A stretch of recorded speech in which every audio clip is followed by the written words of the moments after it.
We have nothing to fear but fear itself. Ask not what your country can do for you, but what you can do for your country. I love the poorly educated. All of these words were uttered by our great leaders, both past and present, of this great country that we call the United States of America. And for its 250th birthday was a spectacle among no others, to show America true and proud as us coming together, regardless of race, creed, sexuality, gender, or religion. We are one nation, one people, and we are indivisible, with liberty and justice for all.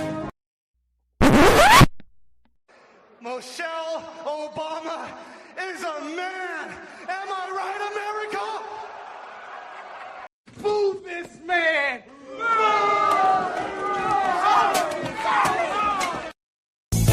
Hell no, to the no, no, no, hell to the no. What the hell is wrong with you? Ladies and gentlemen, this is the main event of the evening.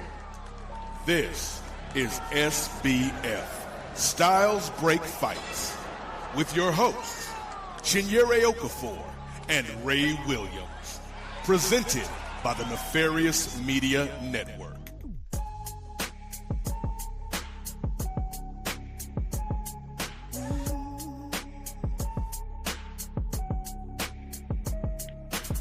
Hey, I'm Ray, he's Jay, and you're tuned in to another installment of the Styles Break Fight podcast. Brother Jay, how you doing? I'm doing pretty good, Brother Ray. It's where I'm at, it's over 100 degrees, bro. The AC been on since about 8:30 this morning. And it's a little warm outside, bro. But other than that, man, we surviving the game. How you doing, sir? I'm doing all right. It was pretty warmer in my neck of the woods as well, but not as hot as yours. So stay cool, stay hydrated, my brother. But indeed, you guys ain't come here for all that. We are tuned in. This is a special presentation of Styles Break Fights because there was a huge card to take place this past Wednesday, and your boy was in the house, not in the White House, but I was in the proximity. So before we get into breaking down all of the fights, which will be in our second half, we just had to dedicate this first half to the political ramifications of this particular fight card. And who better to discuss politics with than Nefarious Media's own, not only a proud king of sport himself, but also a political science professor. Please welcome on for the first time on SBF, Professor Dr. Kris Ealy. What's going on, brother Kris? Hey, what's up? You are a it's all good. Very esteemed political scientist, and we wanted to pick your brain on just what was going on with the UFC. I know you have a recent article documenting everything that's going on with TKO and the UFC being at the White House, brother. So I think the first thing we wanted to just talk about, especially with me being there, is just how did you feel, first off, when this event was first announced, or when you first learned of this particular event going on? What were the thoughts going on in your head? I wasn't surprised by it. I was once the election was called for him in November 2024. I kind of saw the writing on the wall with this kind of stuff possibly happening, you know. So it was just me bracing myself for whatever. So when like, even with the pardoning of the prisoners, you know, the J6ers, I knew that was going to happen because he was saying that was going to happen. And the thing you got to understand about Donald Trump is the only thing you can trust that comes out of his mouth are the diabolical, unhinged things he says. So I was expecting that. The I don't think I predicted a UFC card at the White House. One of my wife's friends swears I did, but I don't remember doing it, but I'm not surprised. And yeah, now should that event have happened? No, definitely not. Was it Bryce Mitchell was the one that said the government is there to serve the people, it's not there to entertain us, right? Yes. So that was kind of my feeling looking at this whole thing being put together. Like, I don't want to see like UFC fights at the White House. I don't want to see and one tournament at the White House or any of those like Rucker basketball games. You want to see Hoop Like, It Up? yeah, coming to DC. You know, I don't want to see I don't want to see softball games. Like, I don't want to see that kind of stuff at the White House. But this is kind of the era that we live in right now. The event itself, just from all the sights and sounds, was it a massive failure? That remains to be seen. Right now, I would call the event a failure, but the one thing that like solidifies it as a failure was Josh Hokit and the stuff he had to say after his fight. But words like that should just never be uttered, allowed in the White House or outside of the White House or on the South Lawn or at the Washington Monument or at the Capitol building and stuff like that. Yeah. But this is what we're in right now. So we just have to kind of come to terms with that. It wasn't that long ago when Marjorie Taylor Greene showed naked pictures of Hunter Biden on the congressional floor. Like to, I don't know, own the libs or something. There was like name calling going on in Congress, people engaging in personality. So all that. So this is the era that we live in. The event, Dana White and Donald Trump swears it didn't cost taxpayer money, which I find hard to believe. I think they said, well, how much did they say they spent out of it? Like, was it 30 or 60 million in the whole? Million. Yeah, 60 million in the whole. Dana White says that he's in, like, I think he'd be in more debt than that. I do think I can't substantiate this, so I'm not going to make any bold claims. This is just my opinion. I do think they digged into taxpayer funds to get this thing done, just because of, you know, the logistics that went into this. You know, the people that they asked to come to this event. Some of them were military people, yeah, it was just a disgraceful event to have at the White House. But you know, and it was done by Trump and his enablers, you know. Enablers like Dana White, enablers like the owner, the big kahuna at TKO, Ari Emanuel.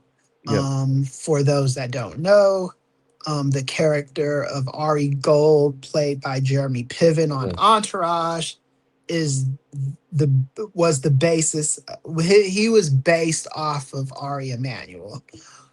Ari Emanuel is a guy I've been reading about for decades. I would say I first became acquainted with Ari Emanuel in the 90s. I was a reader of Variety before it became online and just available to everybody, right? One of the colleges I went to used to keep copies of Variety in the library. So I would read Variety in the library.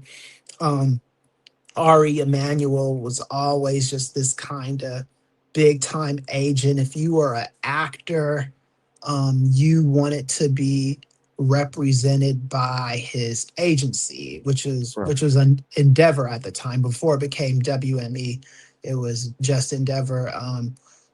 And and a little bit about Ari Emanuel. He's not this super right-wing conservative. He is his brother is Rahm Emanuel. His brother might be running for president in 2028 as a Democrat. Whether he be viable or not, I doubt it, but stranger things have happened. But like Ari Emanuel gives to liberal candidates when he that's where usually most of his donations go to. However, he's also an opportunist. So whoever won the presidency in 2024, now this is just a guesstimation on my part, he was going to try to leverage them and get in business with them and get them to do their bidding. So it didn't matter if it was Donald Trump or Kamala Harris. I think he would still be kind of maneuvering in the same way. There's probably a part of him that is happy that Trump won. And the reason why I say that is because Trump is an easier guy to play, Yeah. If you've got like a significant other, and you could mess up all the time on that significant other, but if all you have to do is like buy her flowers and if you got the money, buy her expensive Birkin bags or whatever, or just stuff like that and make her happy. That's kind of the approach you take with Trump. And I think that's kind of what his approach is with that. It's just like, look, I'm going to kiss this man's ass. Dana White, this UFC thing could be big for the overall TKO brand. TKO as a brand hasn't really had a lot to celebrate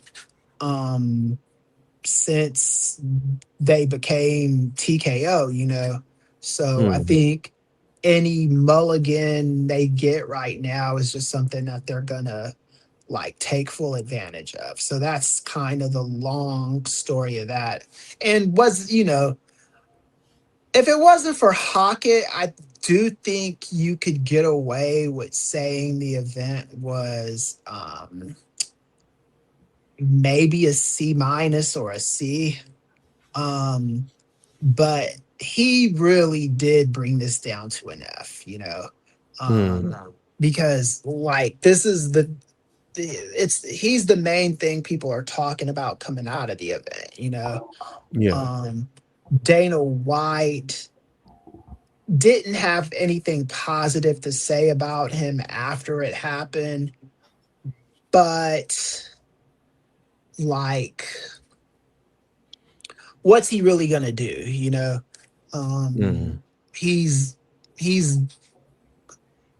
wasn't gonna. Joe Rogan wasn't gonna admonish him at the event in front of all of those fans. Even though the fans, there were some audible groans when he said that. It wasn't it wasn't a 100% sure thing. It was I'm talking about how it came across on TV. There were some Right. audible groans, but there were some cheers too. But I definitely heard the groans, at least in the clips that I saw.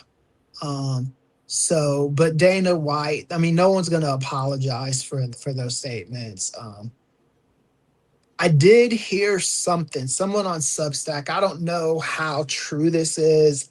I don't see it being true, but it was sent to me on Substack, and people do send this kind of stuff to me on my Substack.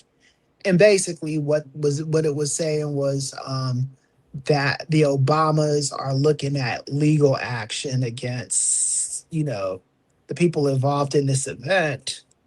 Mhm. I'd be happy if they did that, but we'll see.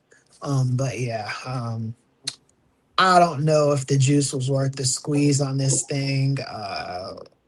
But but the event was disgusting. It was people were calling it a trailer park event.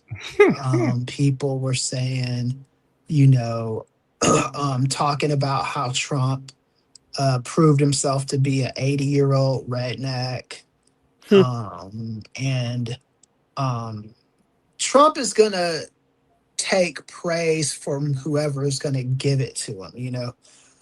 In a perfect world, Trump would love to have an event where Leonardo DiCaprio and Jamie Foxx and Will Smith and Tom Cruise and Cameron Diaz and all the Hollywood A-listers are just loving him and singing his praises or not. He's not going to get that, Right. So he's going to settle for the UFC crowd, the redneck truckers, all that stuff. Yeah, so I don't know. We can. That's my piece. We could take the camera off of me. I'm looking a little too ugly right now. No worries. Yeah. Well, Brother Jay, I will ask you, and trust me, we'll get into more detail as far as how we feel about the Josh Hokit situation. But I did want to bring this up to you, Brother Jay. So Kris was telling us just how he felt once he heard about the event being first announced, and then he was telling us his thoughts about the event overall. So go ahead, give us your perspective on how you felt when it was first announced that USC would be going to the White House, and then how you thought the event came off altogether. I really thought when it was first announced, like, this is odd. This is extreme weird behavior. Imagine if 10 years ago, Barack Obama said, you know what, I want the all-star basketball game played outdoors in front of the White House lawn. How would that come off? Right? Mm-hmm. Fast forward, we're going to have mixed martial arts on the White House lawn. This is something that, I mean, as much of a sports fan, fight fan that I am, certain things need to be held in high regard. The office of president should be treated with respect, not a spectacle. And that's exactly what this turned out to be. And I did tune in on Sunday night, and I'm sure we're going to get into my thoughts about what was going on, but this seemed like it was performative patriotism. And what I mean by that is, let's show the world how patriotic, how red, white, and blue the United States of America really is. When in fact, it's I'll give you the analogy. So you're in a relationship, and you and your wife, you and your husband been beefing all day. You still got company coming over, but y'all ain't spoke in hours, and you got to clean up real quick, and you got to put on a good face and act like everything is all good while company's there. That's this show. Because they kept showing everything, very patriotism, all the sacrifices that soldiers and the first responders, and that's commendable. That's awesome. And I do respect the first responders all military, those that are active, those that, you know, made the ultimate sacrifice. I respect that. I love my country. I come from a military family. But let's be honest, the last 2 years have been anything but. We've been putting on a very divisive front, and it felt like for those 4 hours that we were just going to sweep everything under the rug and act like everything is okay.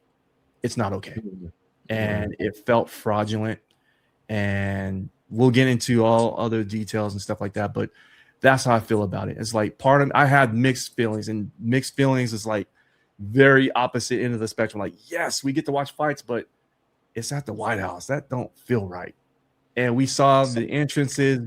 The Oval Office was used as a locker room, so to speak. Nothing about this was sacred, and we're supposed to keep this presidency, the man who's like the top of the food chain in the free world, in some kind of high regard, and he doesn't even respect the office that he sits in. It's crazy. Yeah, I'm totally with you there. When I first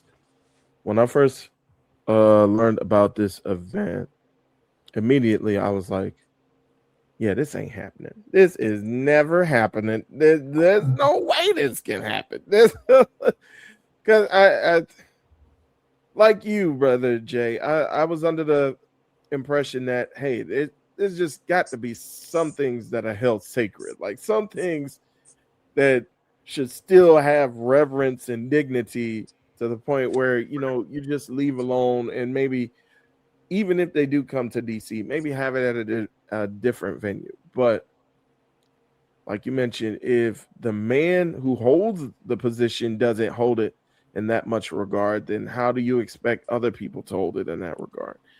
And so, and if you're listening to this, then we presume that you're a big fight fan, and we also presume that you are familiar with the relationship between Dana White and Donald Trump.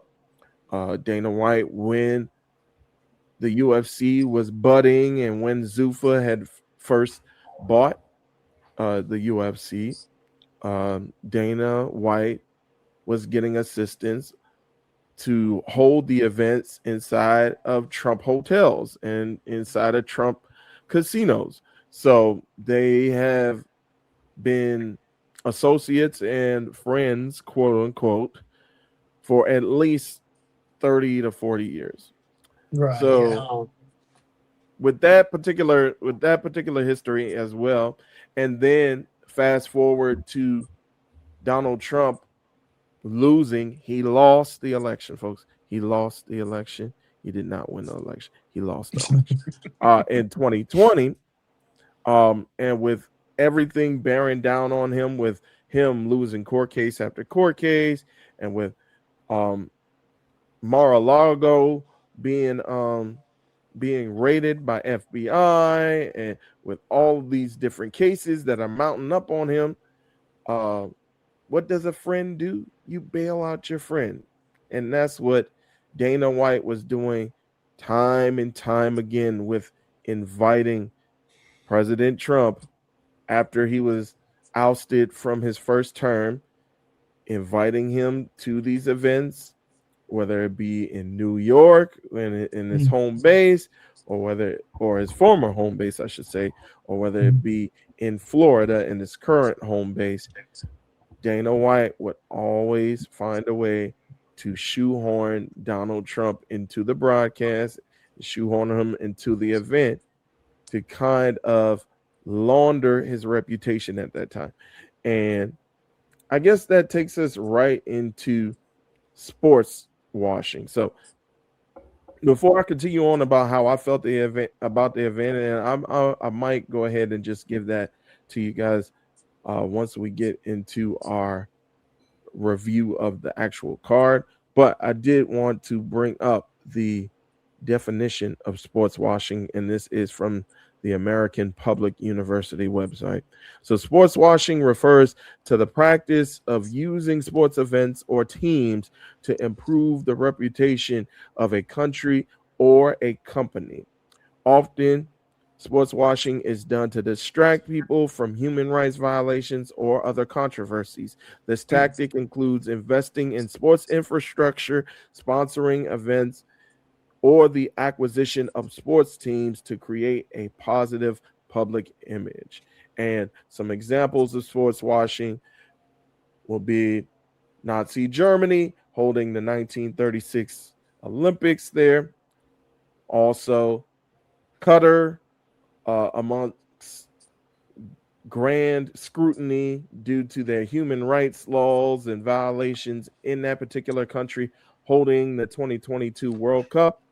And then more recently with the public interest fund of Saudi Arabia getting into a bunch of different sports entities, be it WWE or UFC or the now defunct Live Golf, and now getting into boxing as well. So all of those are different examples of sports washing. So I pose the question to you, gentlemen, and I'll start with you, Brother J. There's no question that this is an act of sports washing by the UFC and by Donald Trump and his cabinet and his administration. To what extent do you think this has affected his particular reputation dealing with this particular event and the aftermath of this event? Do you think it was that successful? Do I think the event was successful, or is that what you're asking? Do I think, well, first, if you want to tell me if you thought the event was successful, and do you think the event was successful in making Trump look in a better light to most of Americans and to folks outside of America? I'll start with the second half of the question. I think it confirmed a lot of what everyone was thinking about Trump to begin with. Mm-hmm. He fashions himself to, at least to me, he comes off as like an emperor from the Roman Empire, where they had the gladiators in the Colosseum. Yes, that's in my mind how I think he pictures himself. And I believe that, you know, it's very narcissistic of him to coincidentally on his 80th birthday have this event, have these modern day warriors with hand-to-hand combat on the front lawn of his home now, which is the White House. Does it make him any better, or does it present him in a better light or a more favorable light? No, it doesn't really. To me, it doesn't. I think his approval rating has already been tanked, and it's not going to get better because everything that he ran his campaign on has been a total lie. He's done the complete opposite. I'm not going to start any new wars. We saw that happen. I'm going to make sure the groceries get lower. Not so much. We see how that's happening. You know, everyone I think is in a worse position, with the exception of a handful of people. They're in a worse situation than they are in 2026 than they what they were going into 2024. It's just a fact. And I think a lot of Americans are starting to see that we're holding out and defending this man and this regime, and they're starting to find out what's really going on. So I overall, in the vacuum, the event itself, the fights were as expected. I mean, we can go back and listen to our predictions and what we thought was going to happen. Few surprises, but for the most part, it went according to plan. But that's in the vacuum. But it was definitely marred with Josh Hokit's remarks and comments, and it was the turd stain in the tidy whities. That's all. It was really bad. Right. Well, Brother Kris, I think you already mentioned it. As far as from your end, if this was a success, you emphatically say no. So, do you feel the same way about this being successful as far as trying to clean up the image of the Trump administration and of No, Trump itself? the question is just faulty. The question itself is faulty on so many levels.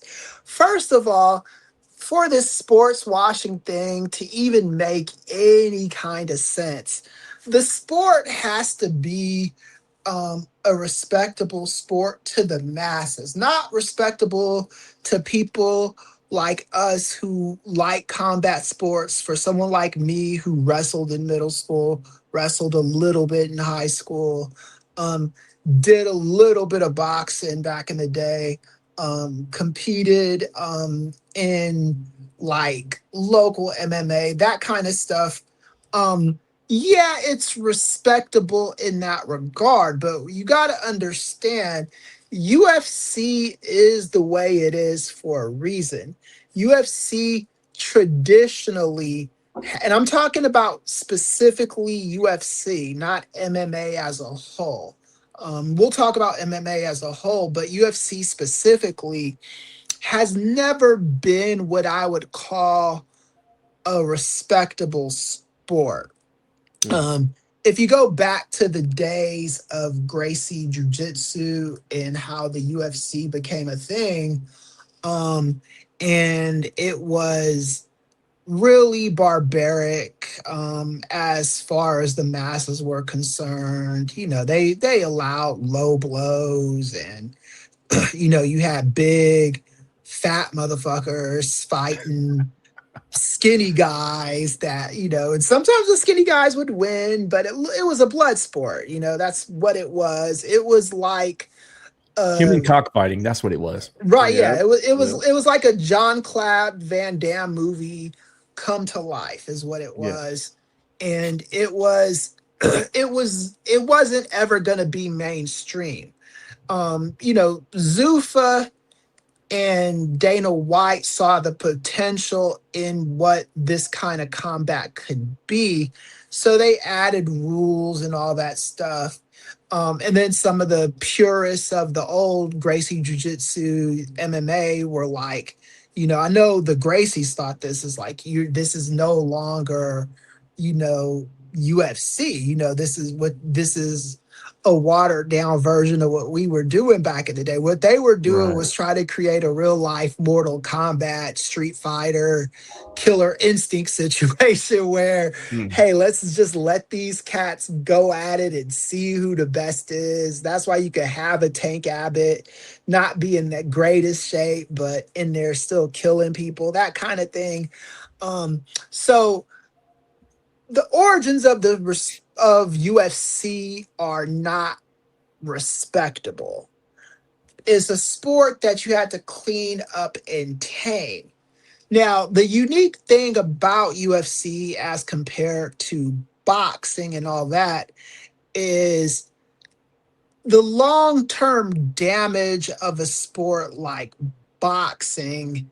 And this is more, I think studies have shown this, but for anecdotal sake, boxing is gonna be a more traumatic sport, you know, just because, you know, the goal of boxing is to knock somebody out, right? Is to, you know, throw haymakers at them, gut punch them, face punch them, all that stuff.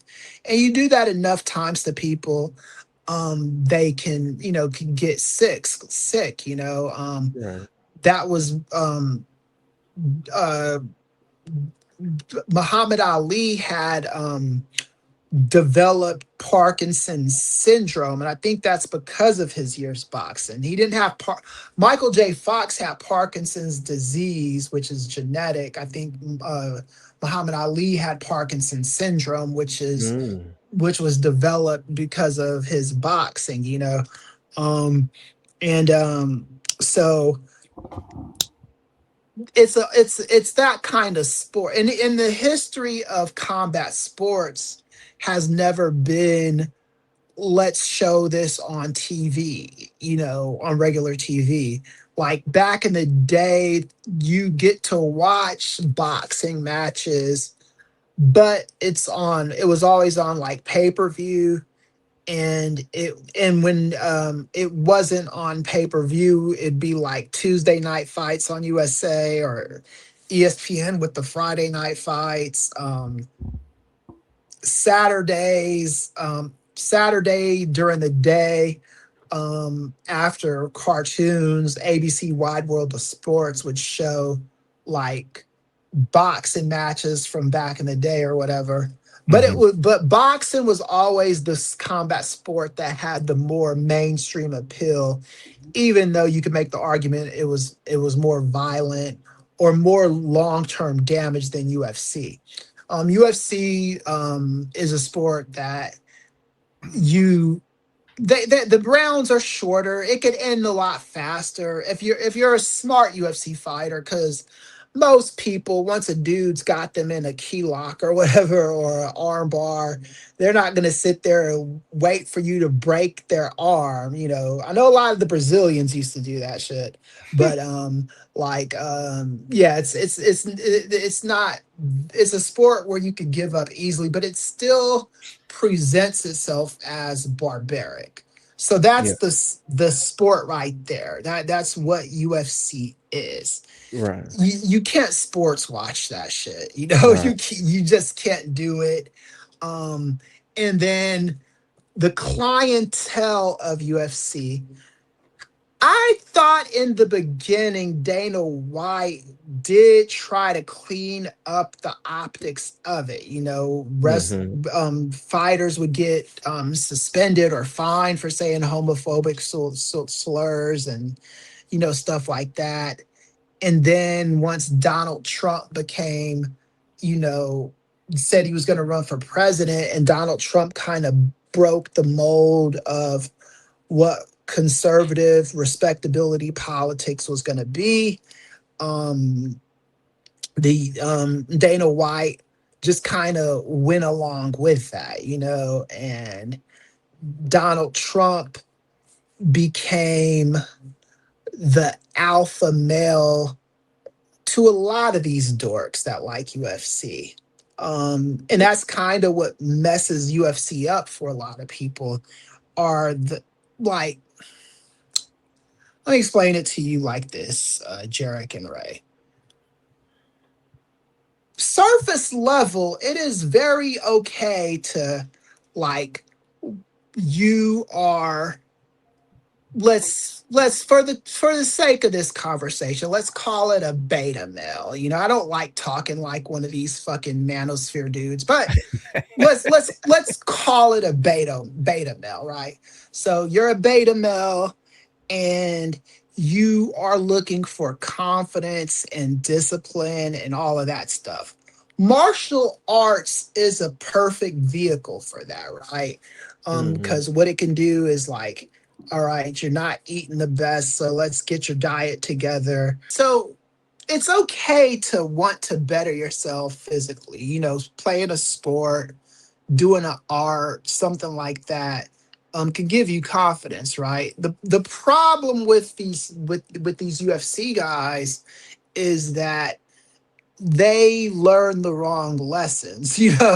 It's like these people, because I've watched all these cats online, like all the manosphere guys, the Joe Rogans of the world, the Elliot Hulse, the Hodge twins, all those fuckers, right? What they do is they're guys that are in shape, guys that are encouraging working out and stuff like that. But the messaging around all that stuff is toxic. They look at Trump and Trump saying, I just grab women by the, walk into their locker room when they're changing. I'm doing the Miss Universe stuff. And they look at all that stuff and see it as cool. Listen to the way he talks to people. And they say things like Trump is an alpha male, and Dana White does nothing to clean up the sport. And nobody that's in charge of the sport does anything to make it better, make it say okay, maybe this is not acceptable. Maybe we shouldn't approach things like this. And Dana White just has given up on any kind of like real mainstream appeal. So like they got this, Anheuser-Busch is their sponsor, is their biggest sponsor. Right. The Trump presidency has kind of put these people in a position where they feel comfortable being disrespectful. There was the whole issue with Budweiser and the trans model or whatever. And you had idiots like Kid Rock shooting cans of Budweiser, which is funny because he had to buy those cans of Budweiser to be able to shoot them, so right. like it reminds me of when they were like banning the NWA and Dr. Dre and all that was whatever. with You had to buy the Butts CD just to stomp on the CD. So right, way, got paid, it made no sense. It was, and I was around during that era in the West Coast. It was Calvin Butts, Madam CJ Walker, Dolores Tucker. Yeah, R.I.P. to her. I knew Dolores Tucker. She was a good woman. But yeah, it was like, it was tribalism, because it wasn't like those old people were all the way wrong. They just they needed to be there to be some kind of conversation between the youth and the pastors and CJ Walker and stuff to see, why are you singing about this kind of angst? Why does your music sound so disrespectful to women? How do we get to a better spot? The UFC doesn't have any kind of mature intermediary that's gonna be like, how about us we be nice and stuff like that, right? You bring up an interesting point, Chris. Yeah, because again, I would love to entertain the conversation, because Dana White goes on record time and time again talking about freedom of speech, and I believe in freedom of speech too. But here's where you draw the line: you could say anything you want, but what you say does and should have repercussions. Like I can go up to my boss and I can call him everything under the sun except for a child of God. That's my right. I can do that. And he can go right back and say, "Hey, look, you are no longer employed here." Right. The way I approach my students with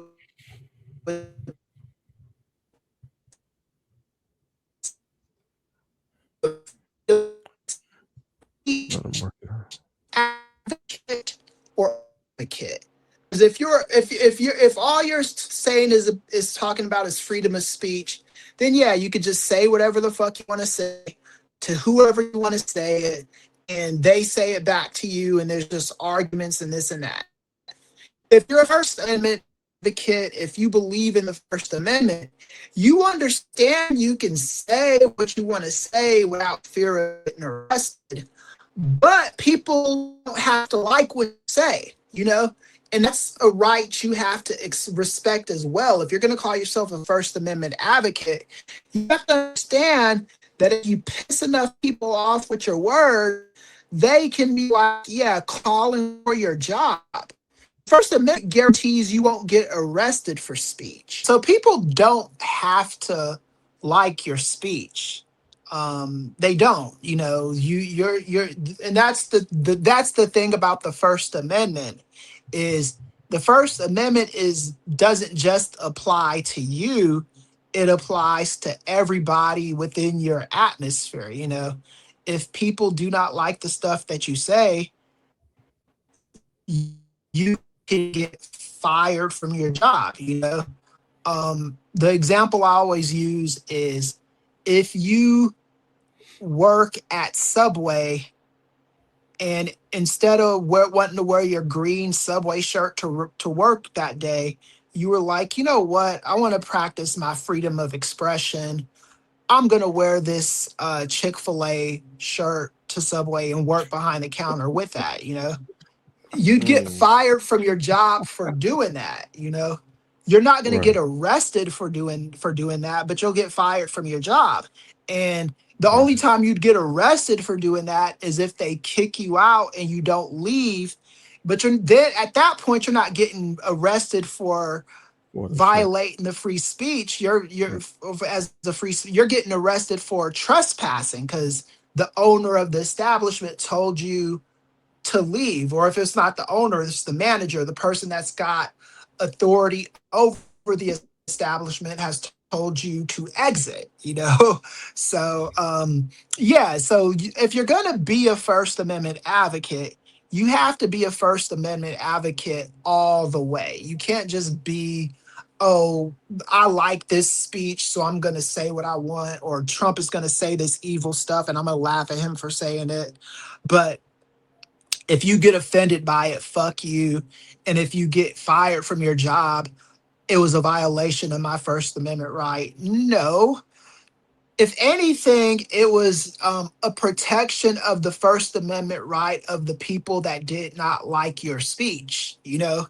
Because if you tell a private owner of a business that they have to keep you around, even though they didn't like your speech, those people's rights are being violated. You feel me? Yep.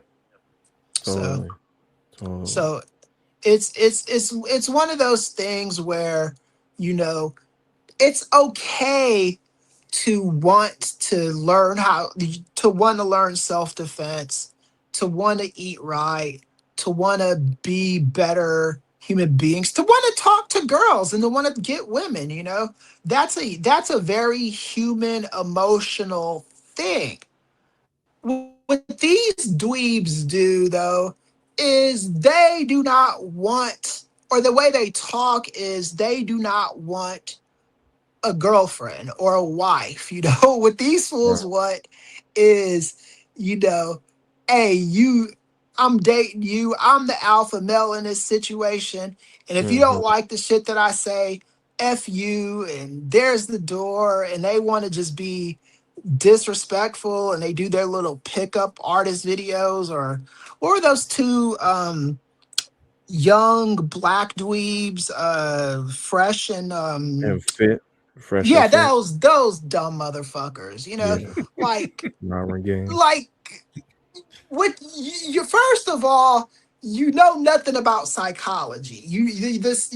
What you have is the Dunning-Kruger effect going on, because you know enough about psychology to a certain point. So it's like, okay, I know enough psychology so I can talk to these chicks and game them and get them to, you know, want to sleep with me for a day, or go on a date to me or with me, or go to one of my parties or something like that. What you don't know is what you don't know. You know what I'm saying? Because what the Dunning-Kruger effect does is you study something to know enough about it, but you don't study it enough to know what you shouldn't do. You stop at the level where it's like, okay, I know how to game and get these women. Now I don't know how to keep them and make them happy and all that kind of stuff, you know? So like, and that's what UFC culture is today. It's not conducive to helping cultivate fully realized men, you know, men that are like spiritually happy and physically happy and emotionally happy, you know, like a man that's not like getting into a woman with an argument with his wife in public and she smacks him, so you think it's a good idea to smack her back, you know.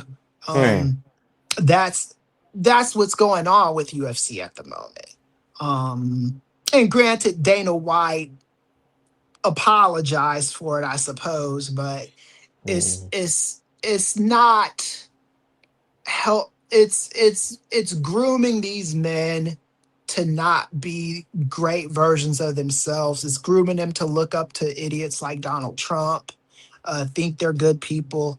Dana White likes it.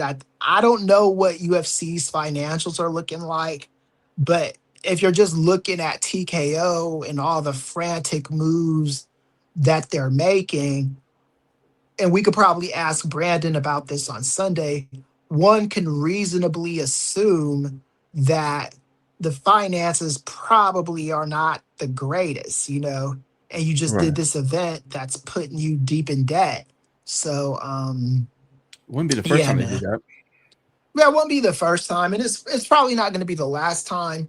And it's just there's and the to end the answer to this question, yeah, there's no sports washing with UFC and Donald Trump and stuff like that. It just doesn't exist. Not at this moment, you know.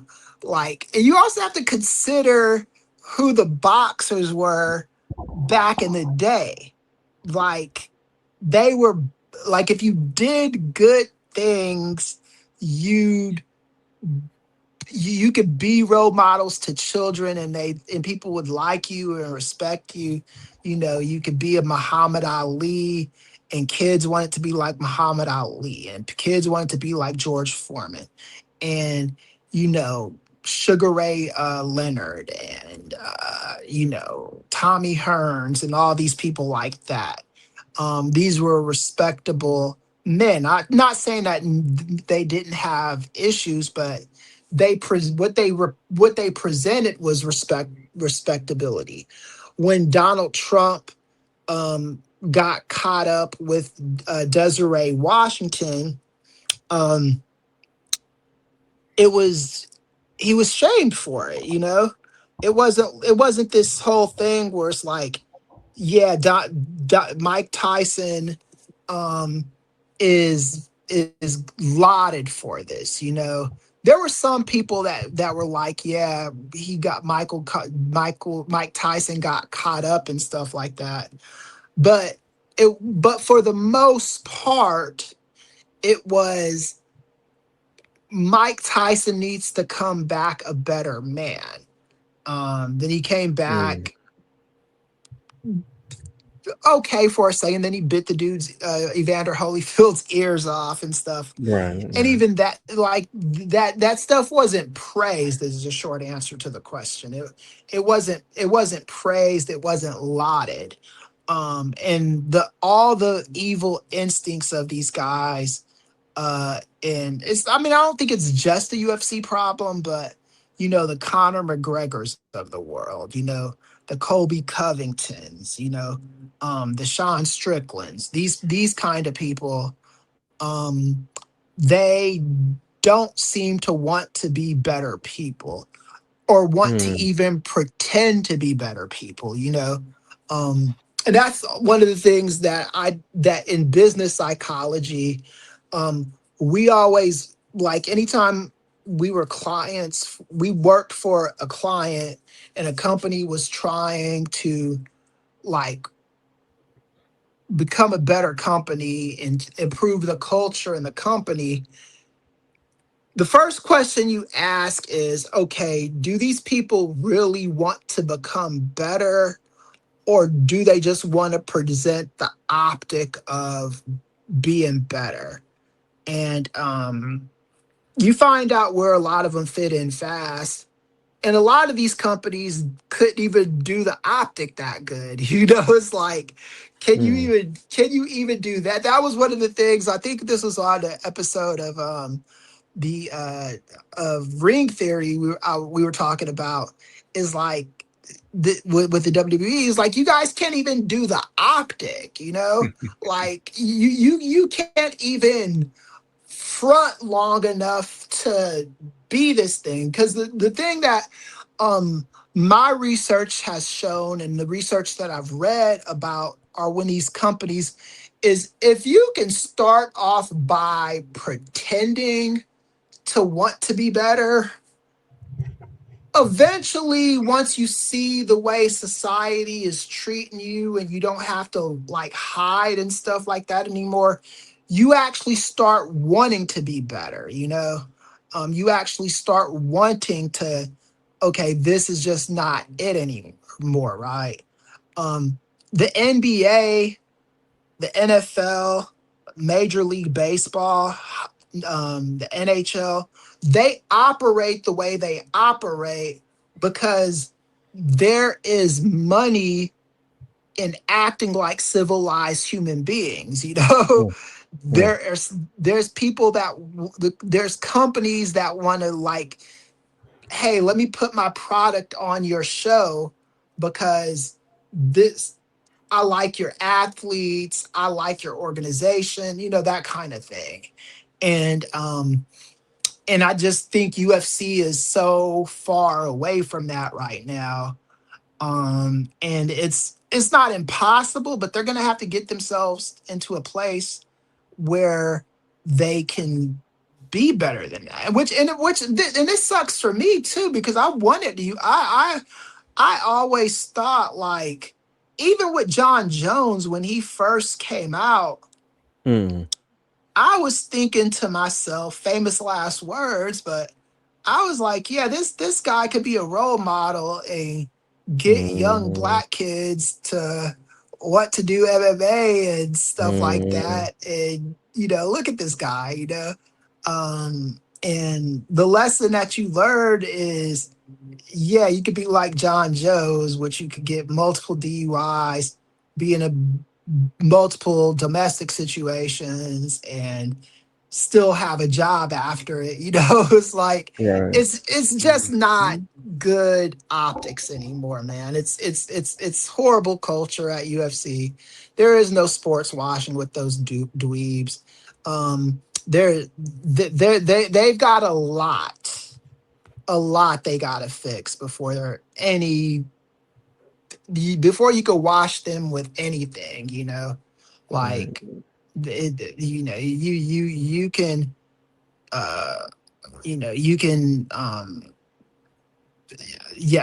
those people are done. Ain't enough Tide, ain't enough Clorox, right? Yeah. All. Ain't enough detergent to wash that funk off. Like they could shit diamonds and they'd still be garbage. It's just they let their organization turn into like a kind of a caricature organization. They've kind of made it easy for an organization like MVP, if they ever want to get on the ball and be real competition, to give them a run for their money, because they're just doing everything wrong. Like if you look at WWE with Obafemi right now, would you want this guy to be attached to all the crap that these UFC guys are attached to? Like those are the kind of questions you gotta ask yourself if you're running TKO, because this is not, UFC does not have a sustainable business model. Their business model is there for just their ceiling right now are the redneck truckers, the rednecks from Fresno, and not even where's what's his name from? He's not even from Fresno. He's Fresno adjacent. He's built out of Bakersfield. He went to Fresno State. And I believe he was in Clovis at one time. But it's the Central Valley, so that's where I'm at, and I'm just rolling my eyes, like, yeah. Wow, I mean, well, that's the thing. People don't understand about the state of California is if you're in certain parts of this place, it's not going to be that much different from like, Mobile, Alabama, or something like. Well, Mobile, Alabama might be slightly better than Fresno, only because it's got more black people there. Because Fresno Fresno exists in a weird California tapestry, right? Because a lot of the people that live in Fresno origins are either going to be Los Angeles or San Francisco, right? And a lot of them moved to Fresno for jobs and situations like that. And there's a lot of miscreants there, you know, like I remember the first time, not the first time, but in Bakersfield, California, the Ku Klux Klan was real rampant in the early 2000s. There was this girl twin band. They were called Prussian Blue, and they were a Nazi band, and they were gonna play like the Bakersfield County Fair or something like that, and people didn't know who these girls were, and that's what they were, you know. And like this, like I've been in these parts of California where you know, like almost operate like sundown towns, you know. And it's never the city proper. It's always like an adjacent city to the city proper. You know, it's like not necessarily Bakersfield, but whatever the podunk town right next to Bakersfield is, you know. It's like that in Orange County to a lesser extent, but and some parts of like Beverly Hills and Hollywood. The difference between all of them is just the affluence that exists there. Gotcha. Well, let's stay on this topic, and I'll swing it to you, Brother Jay. As you just described Josh Hokit as the pride of Central Valley in California, someone who you look up to. Now we are very familiar with Josh Hokit's movies. He comes out with his persona, the Incredible Hokit, and he has said some outlandish things before, but none as outlandish as what he said after his victory over Derek Lewis, in which you guys heard off the top, declaring a very, very common lie that's being spread throughout the conspiracy corners of the far right, as far as Michelle Obama really being a man. And like you said, Brother Kris, him saying this stuff on Paramount Plus that's being broadcast all around the nation. So, Brother Jay, how did you feel? Again, we know his movies, but we didn't know he was going to push it this far. So, how did you feel when you heard that, as far as how the fights were going up to that point, and then just to hear that kind of just a bucket of cold water over here? How did you feel? Yeah, you started the show with the record scratch, and that's exactly what it was like in my house, because I had my son and my wife just on the couch, and she's a casual fight fan. I mean, we have it on, you know, we'll catch whatever. But as soon as he said that, she gets up from her laptop. She's like, "What did he just say?" And that right there was like, it was so disrespectful, in my opinion. And whatever respect I have for him instantly left, because number one, you're at the White House and you're talking about a former first lady.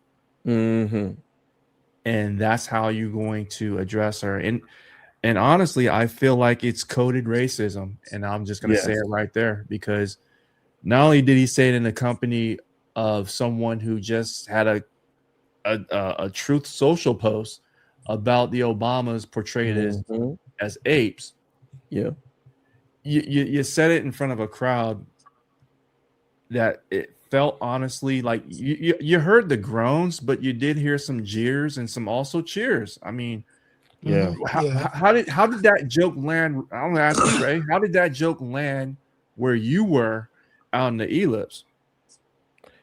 Well, I think it was quite a mixed bag, as you probably heard within the crowd there on the South Lawn. It was a mixed bag, and I was actually with somebody who was not a fan of Trump's, and he didn't take to that at all. So Yeah. so yeah, it was definitely a Yeah. mixed bag. Didn't Yeah. really hear much, if any, cheers in the area.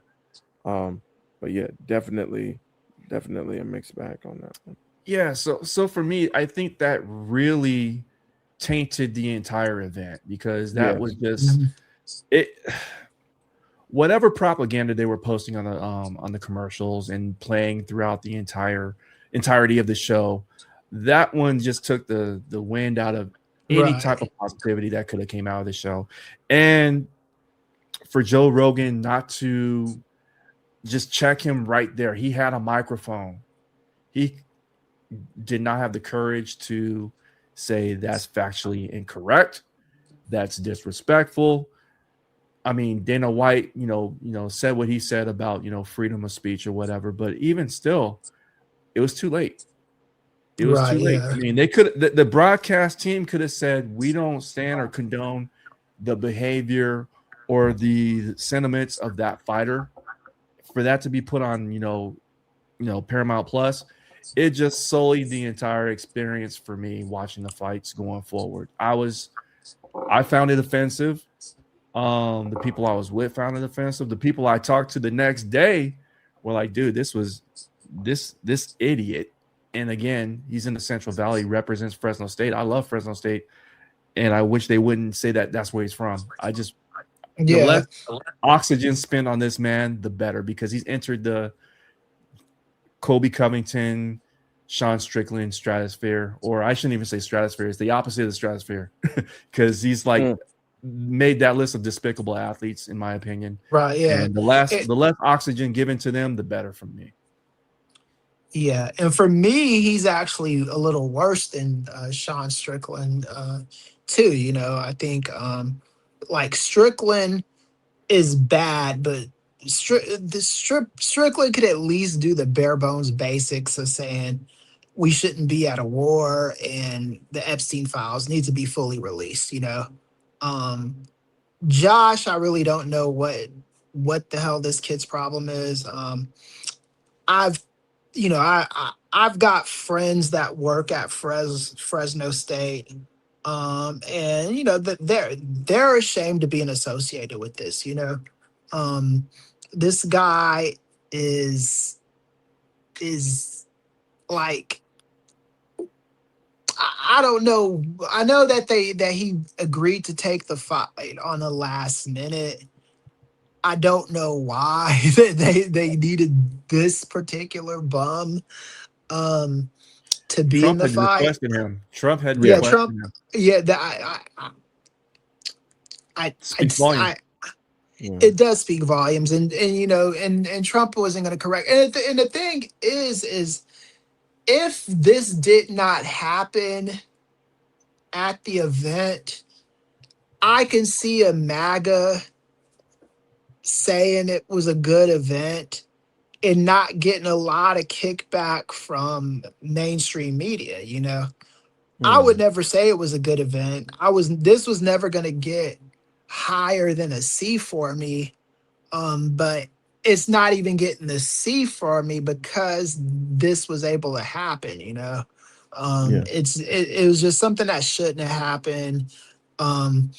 I almost don't even like having to give oxygen to dorks like Hokit, because in reality, Michelle Obama addressing him would be her beneath, lowering herself to get to this guy's level. Agreed. What this idiot's doing, what he has been doing, is trying to get to her level. That's why he always has to bring her up. And the fact that she doesn't acknowledge him is the problem. Now, in a perfect world, what I would love for Michelle Obama to do is file a suit against these bastards and force an apology. Like, look, apologize or you're going to have to pay me money. This is the textbook definition of defamation, Right. And Michelle Obama could make these guys' life a living hell if she wanted to. They can't do that to her, you know. Right. So there were comments from people before this event, like CM Punk, when he was asked if he was going to be going to the White House. It was an emphatic no from him, and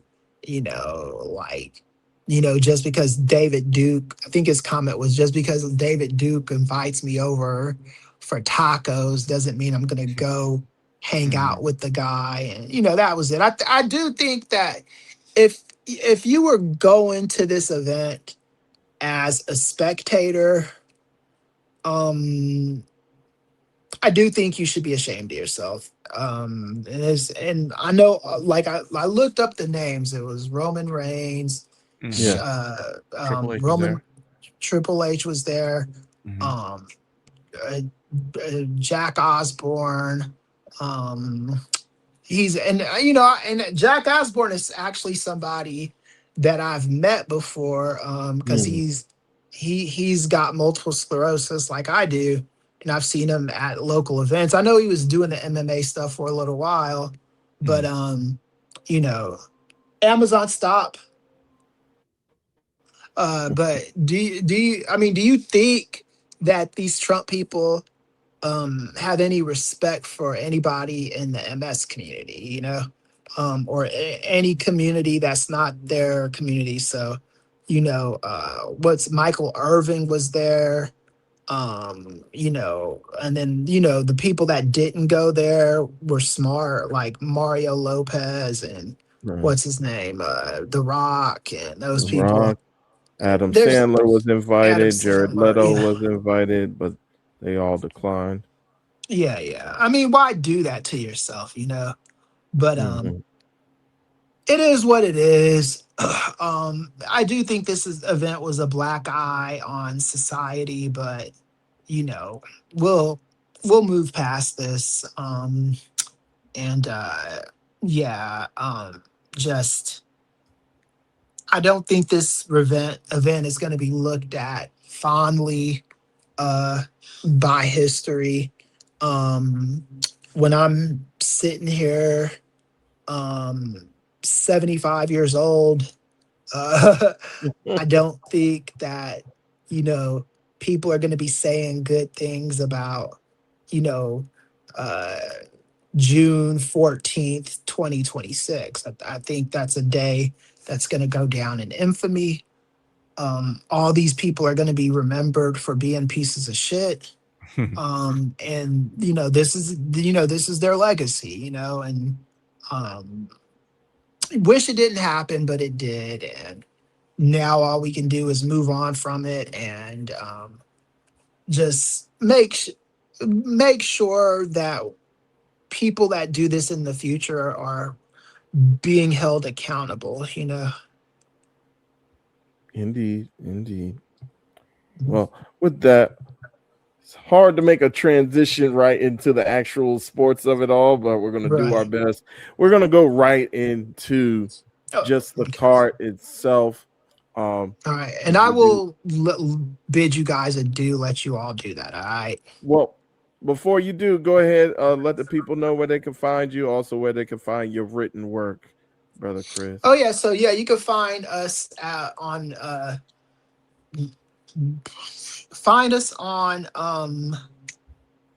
Substack at Nefarious Notations, Nefarious Notes. That's where all our Substack articles are.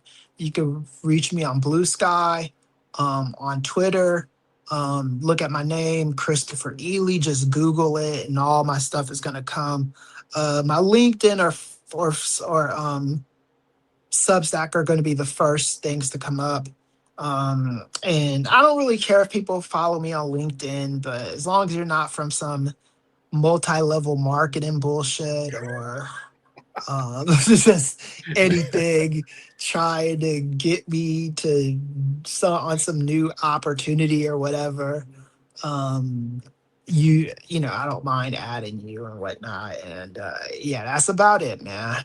And appreciate you guys for letting me on. You did a superb job covering the event for the weekend. Somebody had to do it. And I'm glad you were a part of the media that weekend, Ray. Well, thanks a lot, Kris. We appreciate you joining us, brother. And we hope to have you on, hopefully in better circumstances. I know you're a old school MMA fan. I don't know if you keep up with it much nowadays, but maybe we could get you back on, even if it's to maybe review Right. some old cards that you Yeah, hold in I high read regard. I read the results. And I Gotcha. keep it there. I can't watch this stuff in good conscience anymore. But yeah, I keep up. I know what's going on. Gotcha. Well, thanks again, Kris, and we'll bid you adieu as well, brother. Enjoy your night. All right, see you guys Sunday. Peace. All right, bro. See you Appreciate Sunday. Thank you.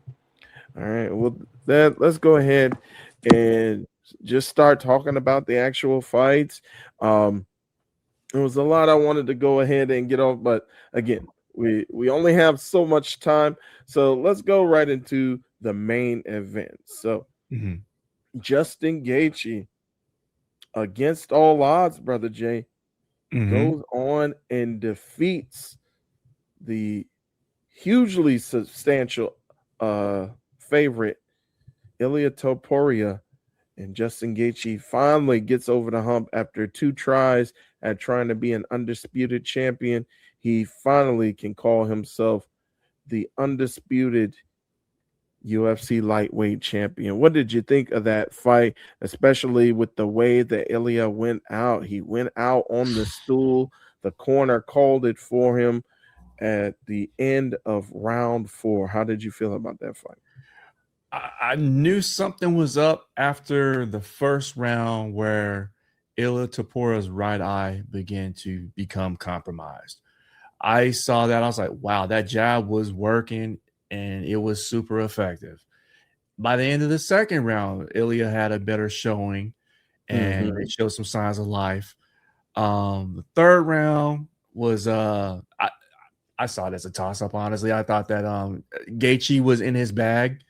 Topuria had some glimpses, but they both looked a little gassed, but the fourth round was the round that Gaethje knew that he had really compromised Topuria, and going into the fourth round, there was like some controversy with his eyes shut, and they were saying that I can't see out of it. They gave him an extra minute. But at the same time, Gaethje got extra time. So it's like it's a wash. So I think that Gaethje knew and realized that this was his last shot at the title. And he had to fight a perfect fight. And I think he did that. He did his game plan was flawless. He broke Ilia Topuria down. And to the point where it's like you did not recognize. Again, I always go by the eye test. Look at the fight and then tell me who won based off of their facial features. This man was looking like Martin Lawrence in that one episode when he was boxing. He had that man busted and disgusted. And the final knee right before the horn.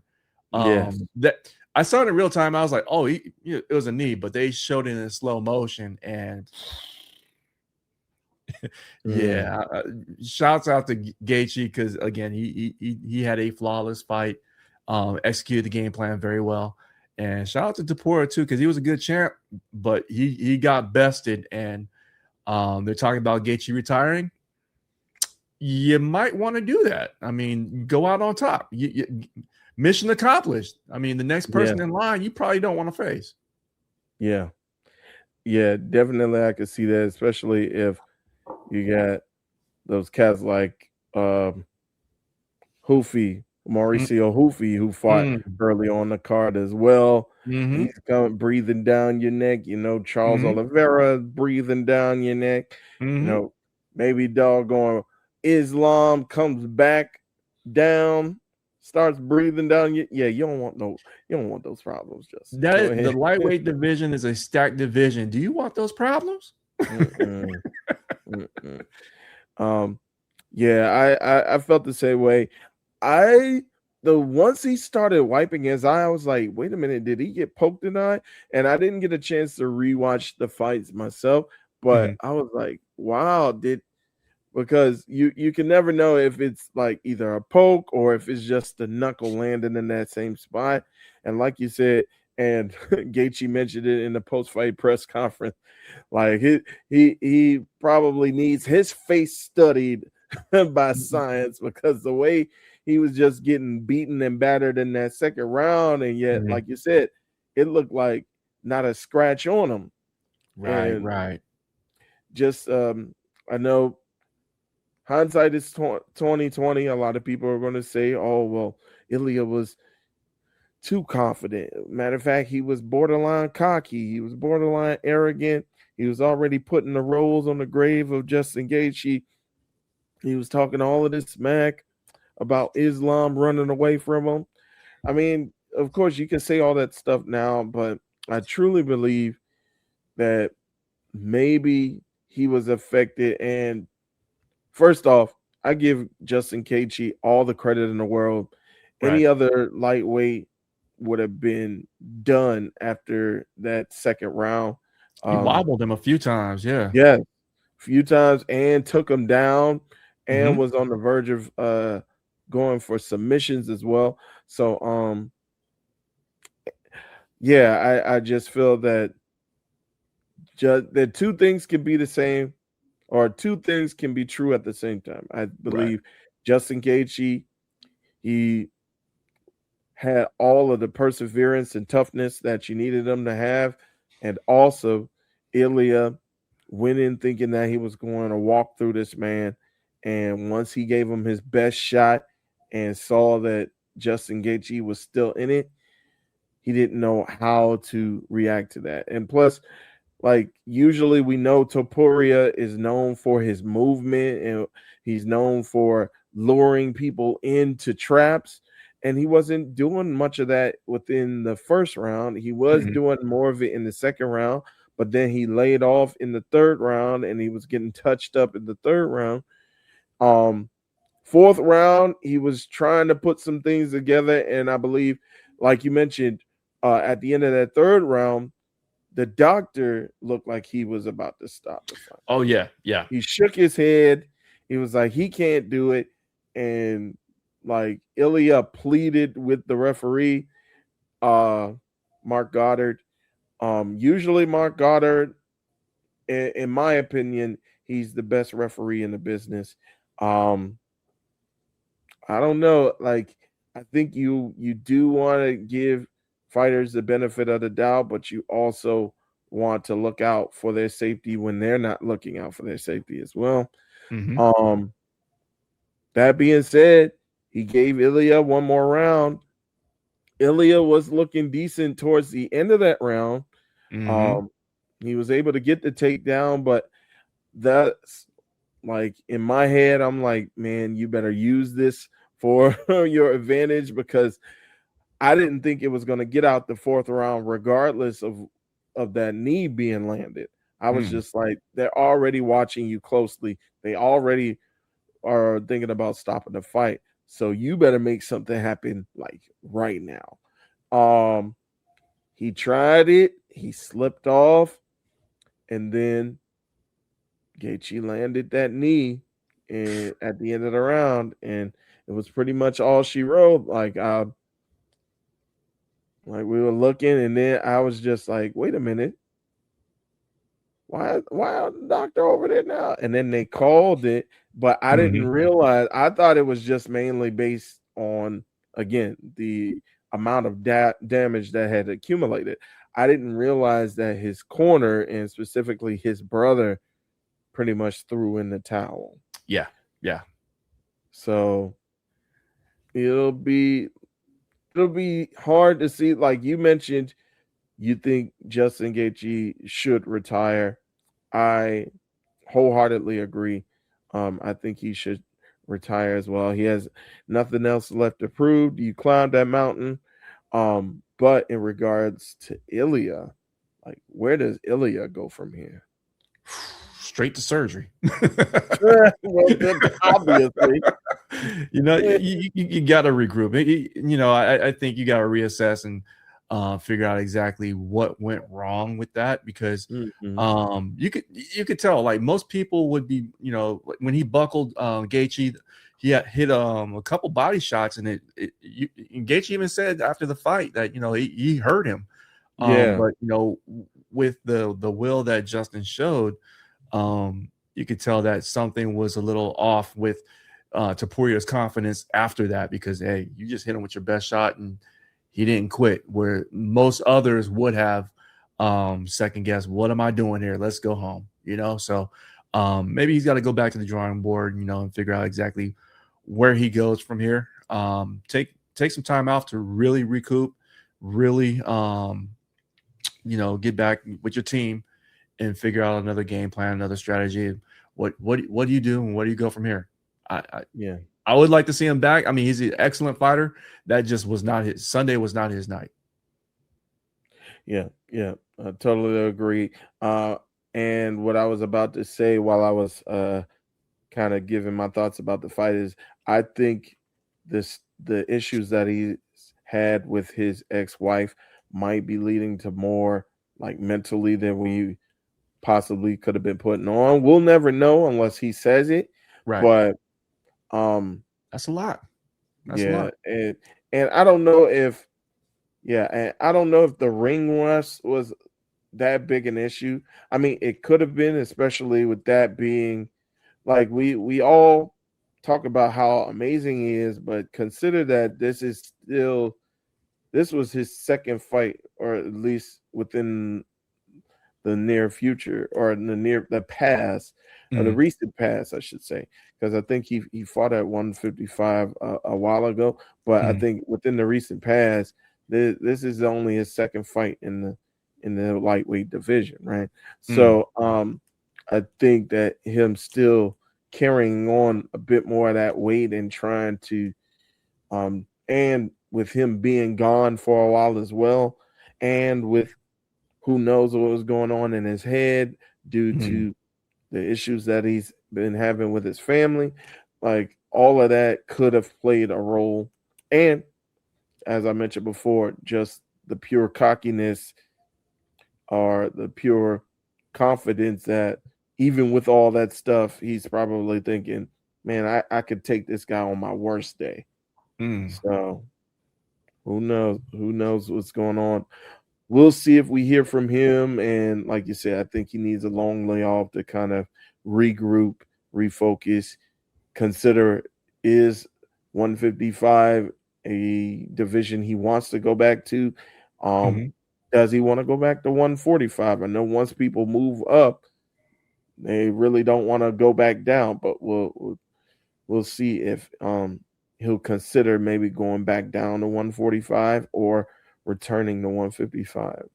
Who knows, going to 170 to finally get to Islam. But after that showing last Sunday, it's like, no one really wants to see that fight no more. If you got people on your team that care about you, you don't want them Islam problems. All right. Well, let's go ahead to the co-main event. We had Ciryl Gane becoming the interim UFC heavyweight champion by defeating Alex Pereira by way of TKO referee stoppage in the second round. First off, if you can go ahead and remind us of who your pick was within this fight and whether this went the way that you thought it was going to go down between Gane and Pereira. No, it didn't go exactly how I thought it was going to go. I thought Alex Pereira, Poetan, was going to lay some paws on the man. But and obviously so did the rest of the UFC brass, because he got pyro. He came out, he had pyro. They put him on the balcony. He did his Right, arrow with the taunt, arrow on the balcony. everything. This man had a coronation before even being crowned. So Cyril Gahn was like, hey, I can't let my French countryman down. Victor Wembanyama, he took an L last night. We got a Viva la France on somebody. So he went down to that octagon, and what a showing he had. You know what I'm saying? So I didn't think that. I knew it was going to be a good fight. I like Cyril Gahn. He's as far as heavyweights go, he did not look good against John Jones. So I was kind of concerned about that with him going into the fight against Pereira. And Pereira, he looked a little gun shy, he trigger shy on a lot of the exchanges, but man, seeing Alex Pereira knocked out on his feet, zombified, was something to behold. I did not see it going that way, but congrats to the Frenchman, man. I know Dana White's not too thrilled about the prospects of him going against Tom Aspinall again, because that was your golden goose who got injured and an accident. But I'm sure they don't want to have that happen again. So, but that's looking like that's a possibility. Yeah, I think it's a fight you have to make. The only thing is what's going on, especially with the beef between Dana White and Tom Aspinall's now new manager, Eddie Hearn, who is a boxing rival with Zuffa Boxing and Dana as well. I think Eddie Hearn was just saying that, oh, well, he's not going to fight again unless this contract is restructured. Then you look on Tom Aspinall's YouTube on his socials, and he was like, I'll take Gahn. I'll go to France and fight Gahn. We can do it, whatever. So it's like, are those brothers on the same page?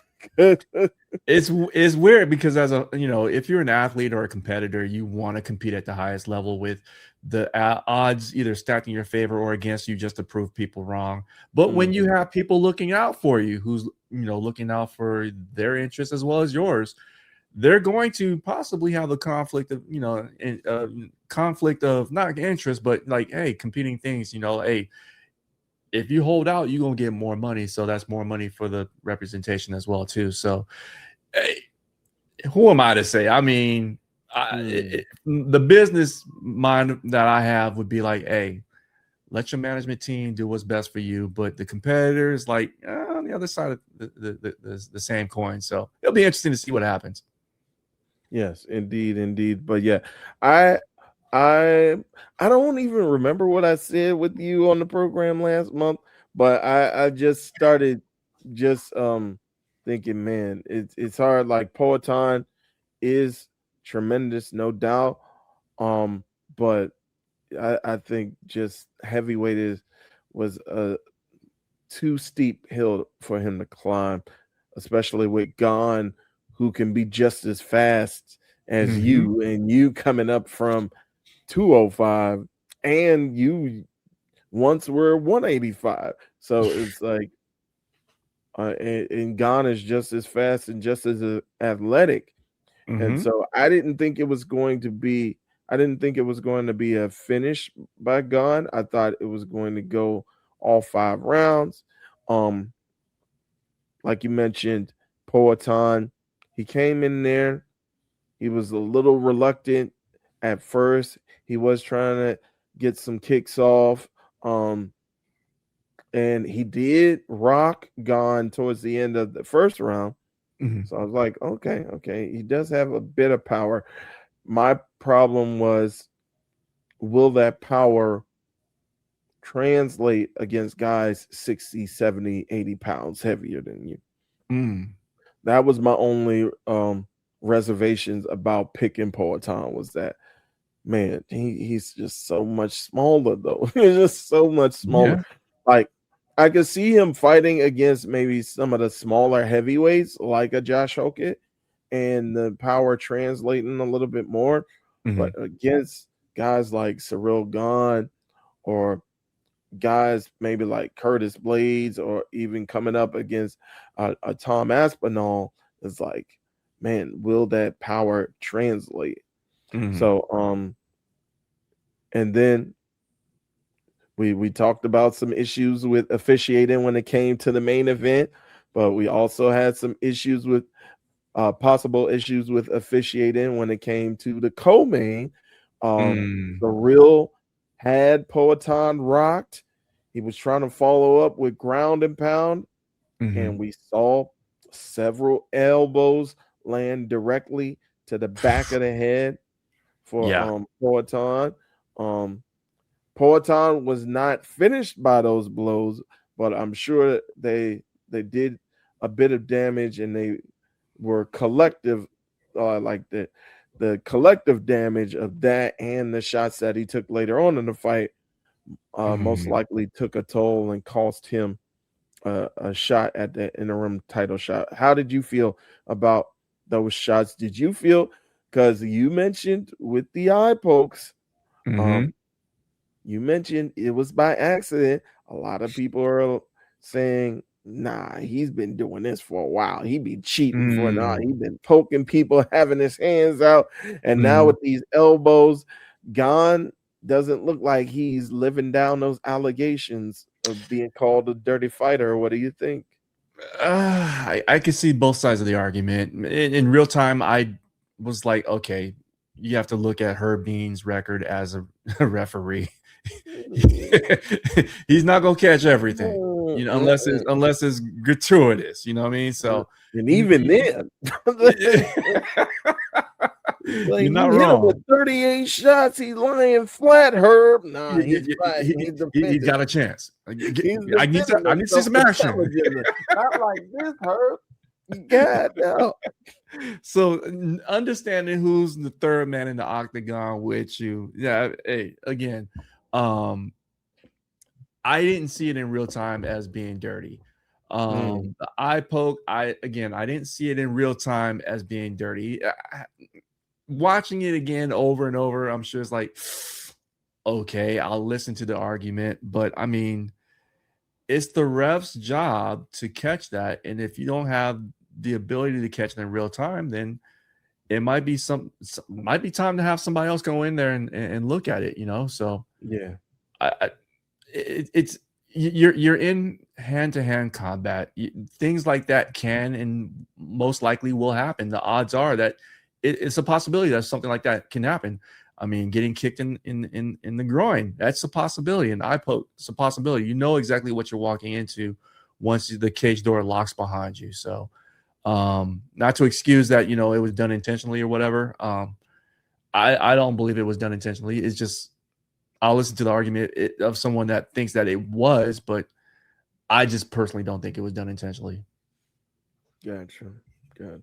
Friendly, yeah, not friendly. I wouldn't say that either, but yeah, it's hard, especially in the moment when your opponent is moving, you're trying to angle things, and you're just trying to throw for the finish. So I can see how you can get caught up in a moment. So I definitely will give him the benefit of the doubt, even though he may not be that much deserving of it. But we'll see what happens down the line. I hope they make this rematch, and because I think he was actively gone. I'm saying was actively keeping his hands like down, so you didn't see much of the fingers against Poatan. So, but then if it's not one thing, it's another. So, we'll see. I hope that fight can be made, and like you said, we'll see if Eddie Hearn if he really is able to put his money where his mouth is and able to go ahead and hold time out for the best possible outcome financially for him. We'll see if they make that decision or not. So I hope so too. Pay these fighters. TKO, y'all reporting record profits. Pay your fighters. Indeed. All right, so I'm just gonna run down the rest of the card. If those who are not aware, it were 7 total fights on the card. There was no undercard. There was primarily the main card with the 17 with these 7 fights, I should say. So I'm just going to run through the rest of the card, and then you can let me know what fights stood out to you, what finishes, because these were all finishes, all knockouts and TKOs, I should say. So it was a very, very exciting card, very palpable. I thought, as far as the fights were concerned, and with the production as well, I thought it was tremendously shot, and just the fanfare behind everything. But let me go ahead and go through the rest of the card. So Sean O'Malley gets a victory over Ayman Sahabi by TKO in the second round. Aforementioned Josh Hokit getting the finish over Derek Lewis, second round TKO for him as well. Mauricio Rufy got the first round knockout finish over Michael Chandler. I don't think he's long for this UFC career. I know Dana White pretty much said he's got a job for life, but maybe that job shouldn't be fighting. Maybe it should be commentating. You giving me that AJ Styles treatment? Yeah, I think so. All right. Bo Nickel got a finish with a right hook and followed up with grounded elbows to Cal Dawkins in the first round.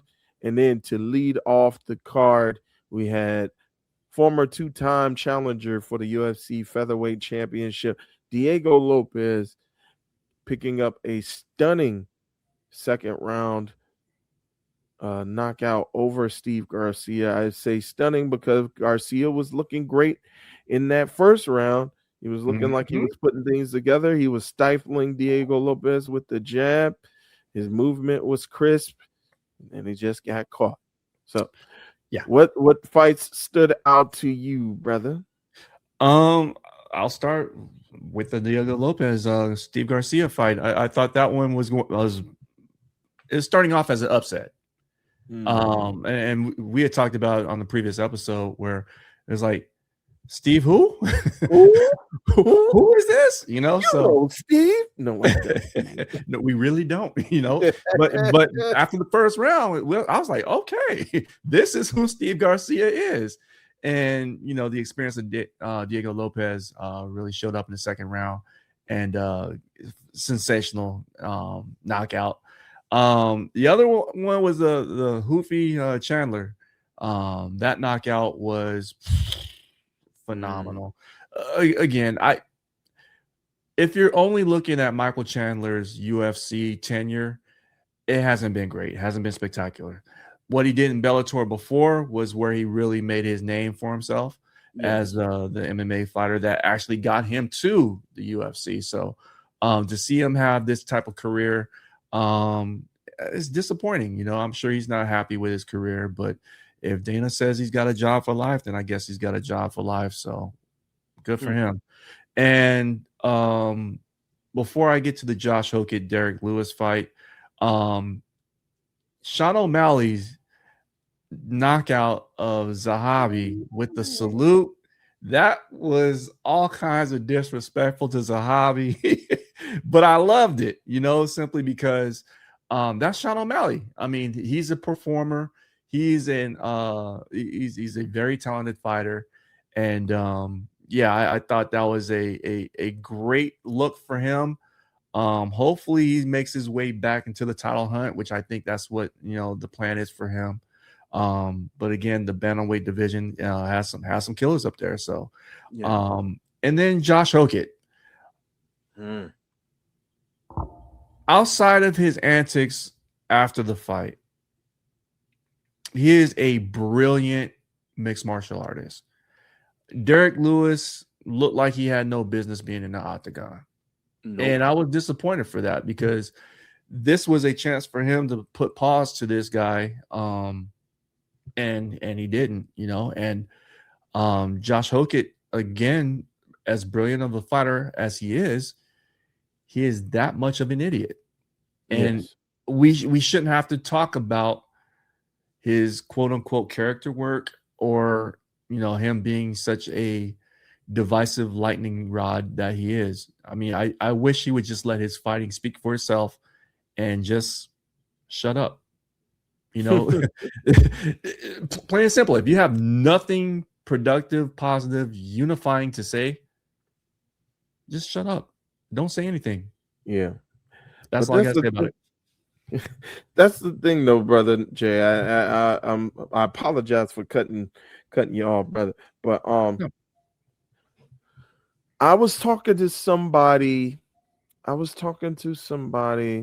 on Friday. While I was at the press conference, and we were talking about Josh Hokit, and it must be something with these Gen Zers where they're just like, but he's cringe, man. It's part of the appeal, brother. He's cringe. That's what he does, man. That's what he does.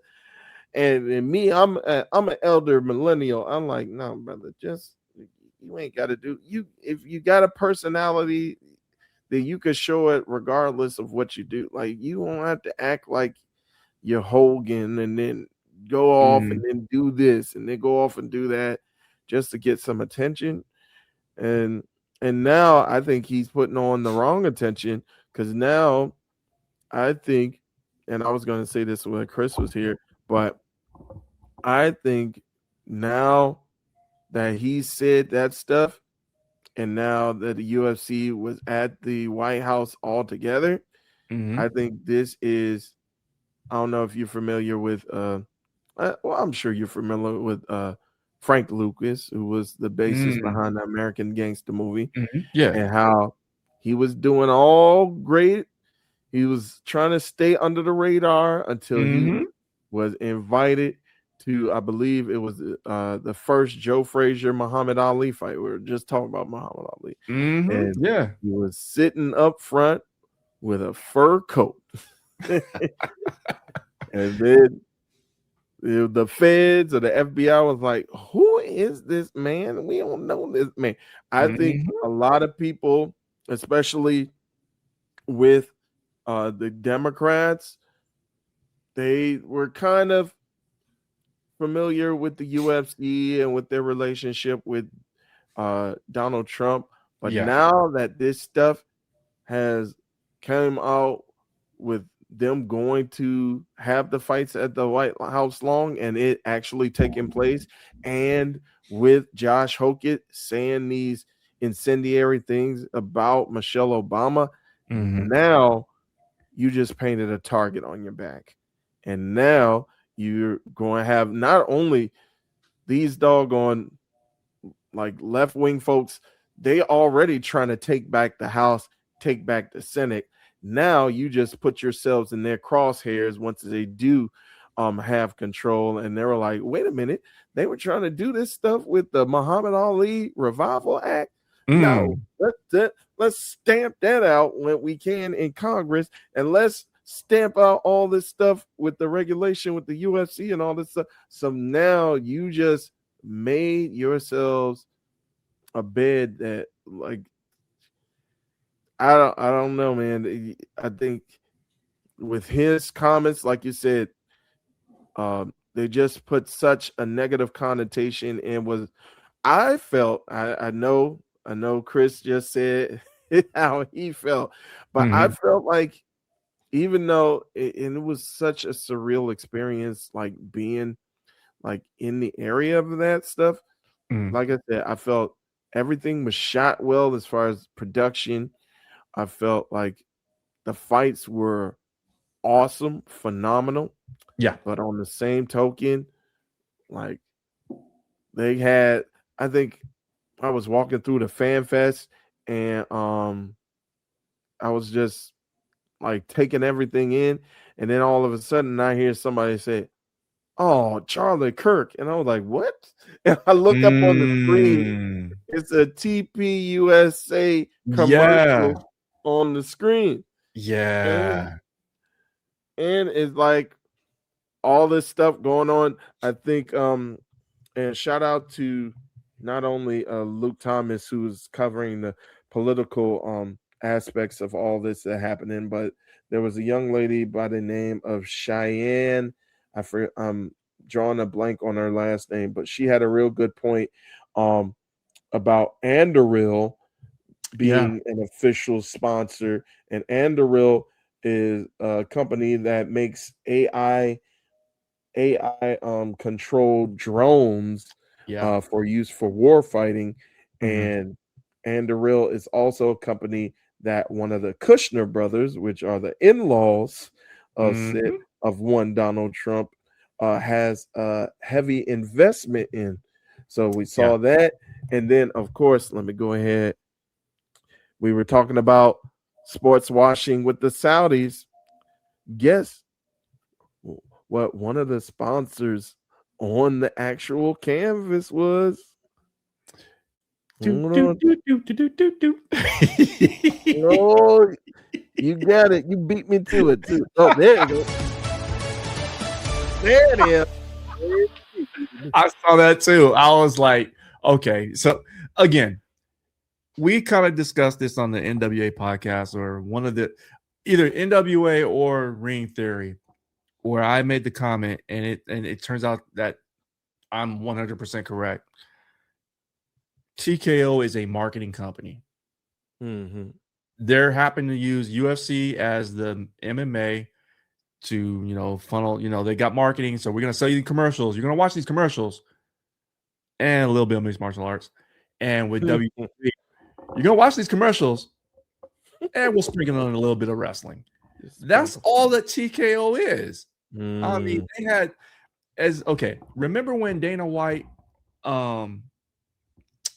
he wanted to clean up the fighters because they had all these advertisements on their fight gear. So he's like, we're going to clean it up and we want them to have clean fight gear. Right. The canvas, it got more decorated with more marketing. And not only the canvas, you got the surrounding tops on the octagon cage now have advertisements. Like we saw Turning Point was on there. Yep. Adderall was on the canvas as a major sponsor. Ram, major sponsor. It's everywhere. It's everywhere except for the fighters now. And again, they're a marketing company, and so they're going to make their money off of selling commercials. And this is what we get. This is exactly what we get. So, so my message to the fighters: they're bringing in dollars. Get paid what you are worth, because your earning potential and your earning window is really small compared to the rest of America. So, like Too Short said, get your money, man. Exactly. And you make a tremendous point, because you're filtering that money away from the fighters, because UFC don't get no money from those sponsors being on the fighters' gear. The fighters do, because they make their own individual deals with those particular sponsors. But when you erase the fighter's ability to earn those sponsorships, but then you try to earn more money on the back end by getting sponsors specifically or only primarily focused on the UFC brand and not for the fighters, then what do you expect? But the only thing is, like, we've been down this road so many times before with what's going to be the straw that breaks the camel's back as far as forcing fighters to actually speak up for their rights. Like we've seen many attempts at unions and fighters associations, whether it be the MMAAA that Bjorn Rebney was trying to leave behind, and that George St. Pierre at one time was or I believe it was George St. Pierre and Cowboy Cerrone were kind of the faces for at one time.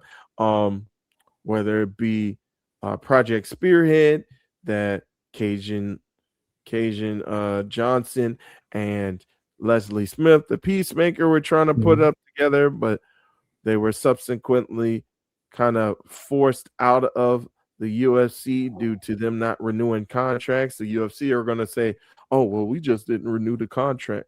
But the fighters say that they were retaliated against for their efforts. So like I think it's just the fighters, they don't care about their well-being. They just want to be in what's considered the best league in the sport. And then once they sign those bad deals, then they're just like on the back end trying to fight it. We heard even Justin Gaethje prior to his fight against Paddy Pimblett, where he was like, well, Paramount pays $7.7 billion. When is that money? I ain't never get no call about my contract getting boosted. Nah. But yeah, the fighters are still, as long as the fighters are still willing to fight, and John, our boy John at John Pollock at Post Wrestling, he always mentions this. Their best opportunity to get what they would deserve was during the pandemic, when there was no other competition, and fighters could have been like, you know what, I'm not coming out in all this stuff. I'm not coming out in all this stuff unless you pay us what we deserve. Like, they could have stood on business as a collective during that time, but no. Yeah, those that continue fighting during that time. And I agree with John that was the best time for them to advocate for themselves and to fight for themselves. But now I think that window has shut dramatically. So I don't think there's any reopening to that window. And the last thing to put a button on this topic, and you kind of touched on it, and you jogged a thought I had. So, you know how we're talking about, the fighters getting the sponsorship and just basically getting pimped out of their shoes for their dollars, right? So you haven't had a chance to watch it back, but Dana White was on quite a few commercials. Oh, quite yeah. a few commercials, so he's getting sponsorship deals. Yeah, exactly. And it's like, to me, you have an organization whose front man is Dana White. It shouldn't be about you. It should be about the fighters. That's who we're coming to see. We're coming to see those people that are putting their bodies on the line for our entertainment. Right. But it's him in the forefront, and that's it's not, to me, it's a very narcissistic thing to do, which fits the bill of what Freedom 250 was about, narcissism. Indeed. Yeah, it was like at once, and like I said, I was very, very conflicted on being on an event. I thought the event was well run as far as with the fan fest. I just thought everything was great except for the shoehorning. It felt like an international fight week combined with the Republican National Convention. And then RNC Freedom 250. Yeah, exactly. I was like, and I think and I mentioned him earlier as well, Luke Thomas, who does tremendous work in this particular landscape as well. He said a similar thing. He said it's 1/3 CPAC, which for those uninitiated is a conservative political action conference. So 1/3 CPAC, 1/3 4th of July, and 1/3 UFC event. So, but yeah, it was like, I am enjoying myself, but I'm like, should I be enjoying myself? I really don't want to. Like, I had fun, but then it was like, at what cost? Like, if they could have those events just in a regular circumstance with none of this baggage on it, like, I think it would be a tremendous event, just having like a festival. I kind of compared it to like Coachella. It was kind of like a love letter to fight fans, where you're having like these meet and greets and stuff. Like, I thought it was great. but then they were just shoehorning things in. And then doggone Logan Paul did his stupid, impulsive podcast with Nina Drama, who is a bit of a provocateur in her own right in the realm of MMA media. Mhm. So yeah, I just it's like on one hand, I was glad that the fights went off without a hitch. But on the other hand, it just like just to be kind of wrapped up and associated with this administration on any level Yeah. is not going is not going to end well in the future. So all right. Well, you did No. good work while you were out there, man. So thank you for representing the Nefarious. Oh, You just lay down slow.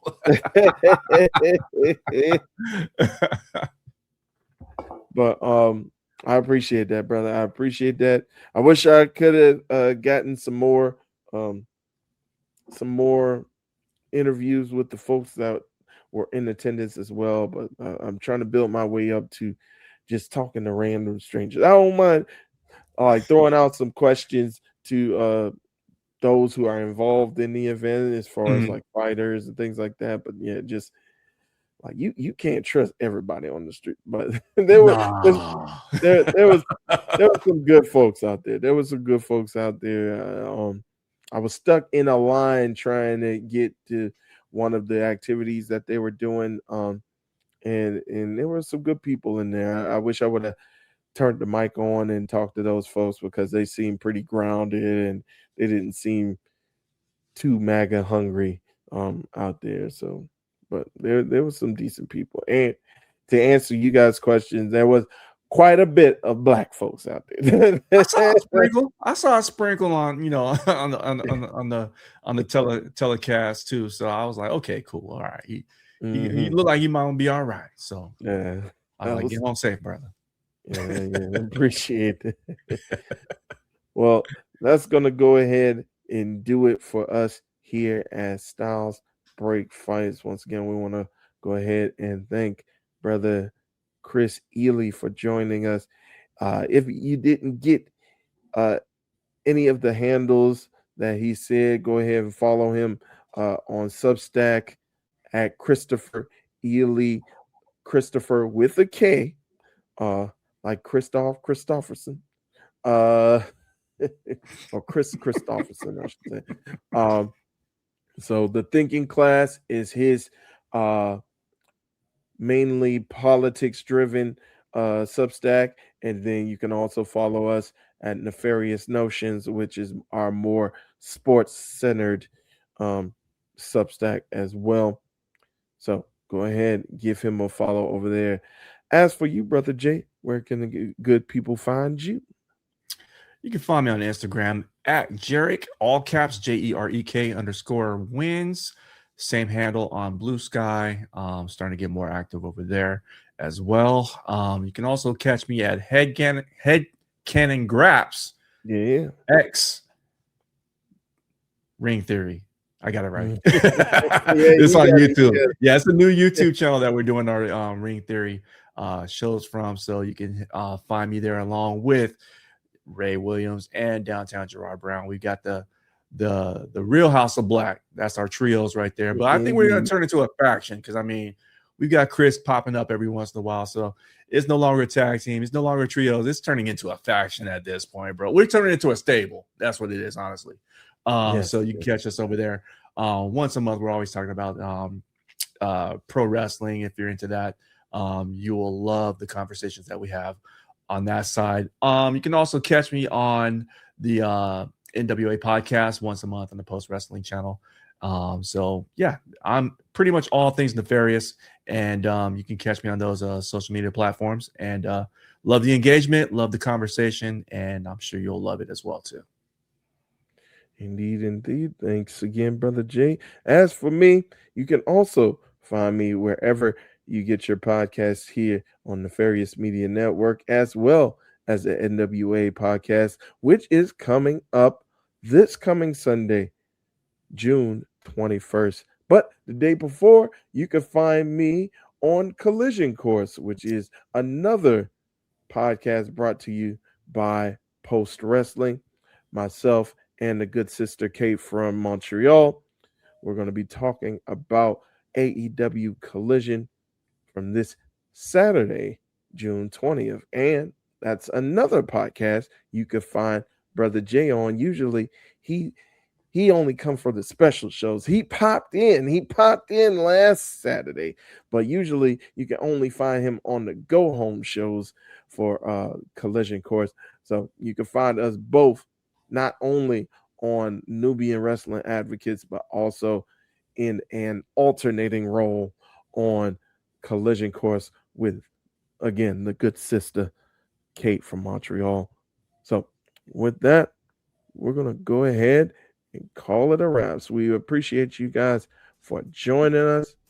Thank you so very, very much for listening and tuning into this special presentation of Styles Break Fights. Hopefully you guys were able to enjoy the fights too, regardless of all that was entangled with it. Hopefully you all were able to just enjoy the fights for what they were. I still believe, despite what Brother Kris says, that this is a phenomenal sport, but the things that this particular organization is getting entangled in, I don't know. I think I might have to distance myself and just strictly cover it for what it is.